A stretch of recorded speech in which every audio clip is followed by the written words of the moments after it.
السلام عليكم ورحمة الله وبركاته. إن شاء الله النهاردة هنعمل مقلوبة البتنجان.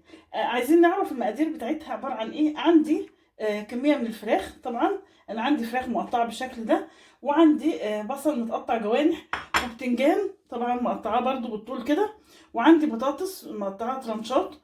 وبعدين هعمل إيه؟ هبدأ أول حاجة، وطبعا رز طالما هعمل مقلوبة يبقى لازم يبقى عندي إيه؟ الرز. هاجي أول حاجة هاجي على النار واجيب الايه الفراخ بتاعتي بالشكل ده، وهبدا انزل بالفراخ، اديها شويه كده زيت، اديها تحميره.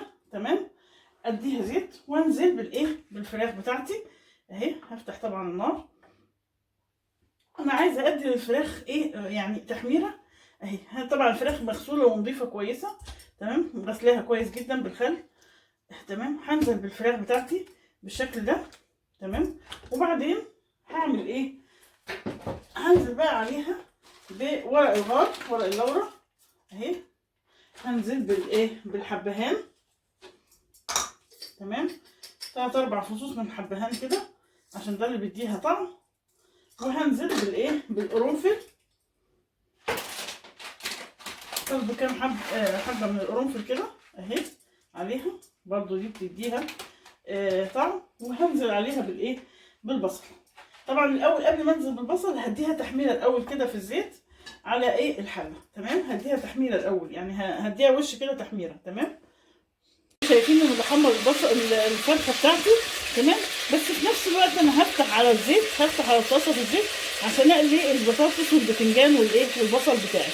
تمام، هقلب بقى طبعا الفراخ دي، وهحط فيها بعد ما اديها وش كده تحميره، هروح نازله عليها بالايه بالميه اديها نص سلقه، اديها تسلق يعني. تمام اهي، اديها بس هتحمر الاول، اديها وش تحميره كده، وهنزل عليها بالميه انها تتسلق. تمام اهي،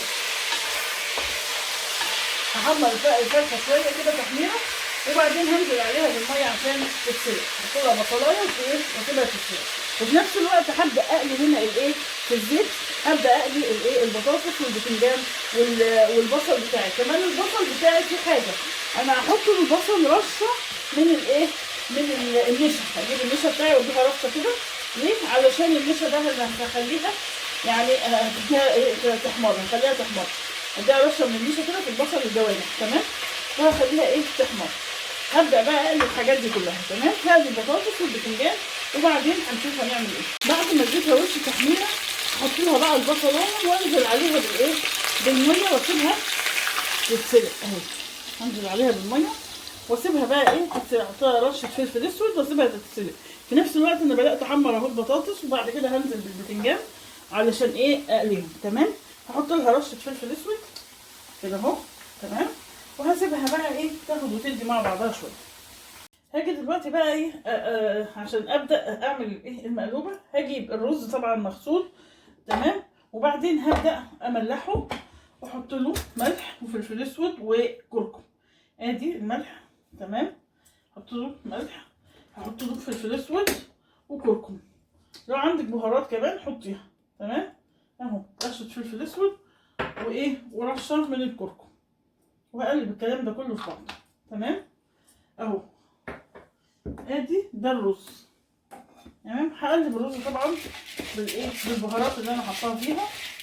تمام اهو، لو عندك بهارات فراخ حطيها. هاجي بقى ابدا اجهز الايه المقلوبه بتاعتي. اول حاجه هجيب البتنجان اللي انا قليته وابدا ارصه على الجناب في الحله. تمام، هبدا ارصه كده داير ما يدور في الحله كده. تمام اهو، هبدا ارصه. تمام، الله اكبر الله. بعد ما حطيت البتنجان بالشكل ده زي ما احنا شايفين كده، شايفين شكله رصيته ازاي. هاجي بقى ابدا احط ايه ارص الفراخ بتاعتي. طبعا الفراخ بعد ما سلقتها وشلت الجلد بتاعها. تمام، هبدا ان انا هرصها في الايه في الحله اهي. هرصها بعد البتنجان كده. تمام اهي، ادي وحدات الفراخ اهي، هوزعهم كده. تمام، شايفين هوزع الفراخ بتاعتي بالشكل ده. تمام اهي، هاجي بقى بعد كده هرص عليه ايه هرص الايه البطاطس. هجيب البطاطس اهي، هحطها هرصها على الايه على البتنجان على الفراخ بالشكل ده. وبعد كده عندي شرايح طماطم وعندي بصل اهو. هرش بقى هوزع كل الحاجات اللي انا ايه قلتها اهي. ادي البطاطس، هوزع البطاطس زي ما احنا شايفين كده، شايفين شكله اهو. ادي البطاطس. وهاجي بعد كده انا عامله فصوص توم اهي، هحط فصوص توم طبعا اهي بحالها كده بس متقشره اهي. وهنزل بالايه بالطماطم والبصل. هدي طبقه من البصل كده تمام. طبعا كل ده هياخد ويدي مع بعضه في الايه في المقلوبه اهو. وادي البصل بتاعي بالشكل ده. وبعدين هنزل بشرايح الطماطم اهي، هرص عليها شرايح الطماطم بالشكل ده. وبعدين فوقيها اخر حاجه هحط الايه الرز، وهغطي ده كله بالشوربه اهي شايفين. هغطي بقى ده كله بالشوربه. وبعدين ايه هكمل بقى طبعا بالطماطم اهي. عندي حبات الطماطم اهي هوزع عليها، هغطيها كلها بالايه بالطماطم اهي كده اهو تمام.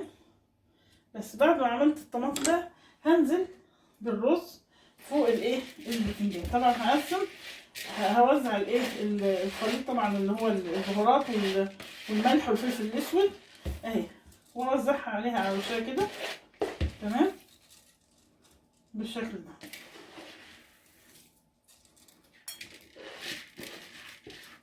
وبعدين بقى اخر حاجه هعمل ايه بالشوربه اهي. طبعا انا الشوربه اللي حطيت فيها الفراخ هاجي هوزع طبعا الرز الاول كويس جدا بالشكل ده تمام. وهبدا انزل عليها بالايه بالشوربه كده اهو تمام. وبعدين هرفعها على النار عشان تستوي اهي.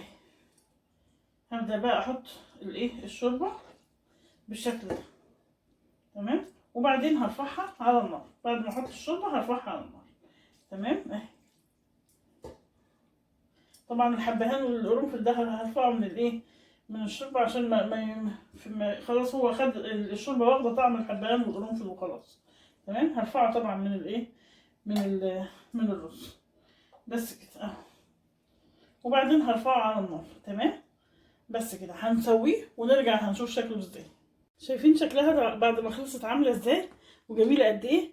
وبكده نبقى احنا خلصنا المقلوبه اللي هي بالفراخ. وما تنسوش بقى تعملوا لي سبسكرايب وشير.